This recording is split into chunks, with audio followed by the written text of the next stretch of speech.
રાજકોટ સિંધી સમાજ દ્વારા ચેટીચાંદના દિવસે સિંધી સમાજના નવા વર્ષના દિવસે રેલીનું આયોજન કરવામાં આવ્યું હતું। છેલ્લા 10 વર્ષથી રાસલીલા ક્લબ દ્વારા આ રેલીનું આયોજન કરવામાં આવે છે। 400 થી 500 લોકો આ રેલીમાં જોડાયા હતા। સાથે સિંધી સમાજના વર્ષ નિમિત્તે મહાપ્રસાદનું પણ આયોજન કરવામાં આવ્યું હતું। બિપિન મોટવાણી, જય ઝૂલેલાલ।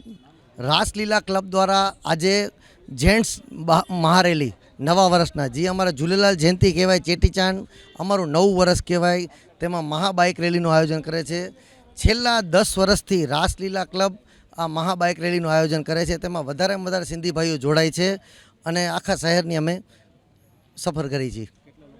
આશરે 400 થી 500 મિત્રો જોડાશે આ બાઇક રેલીમાં। તેમાં કાર્યક્રમની વાત કરી તો જંકશન પ્લોટ વિસ્તારમાં મહાપ્રસાદ જે સેવા સમિતિ દ્વારા અને બીજો મહાપ્રસાદ રેસકોર્સ ગ્રાઉન્ડમાં રાખેલ છે, જેમાં તમામ સિંધી સમાજને જોડાવાની અપીલ છે। આ આયોજન અમે છેલ્લા 10 વર્ષથી કરી છે। આજે અમારું 11મું વર્ષ છે। ચેટીચાંદ એટલે સિંધી સમાજનું નવું વર્ષ। જેમ આપણે હેપી ન્યૂ યર કહીએ છીએ, એમ સિંધી સમાજનું નવું વર્ષ અમારા જે ઝૂલેલાલ સાંઈજી છે તેમનો આજે જન્મદિવસ કહી શકી અને અમારું નવું વર્ષ।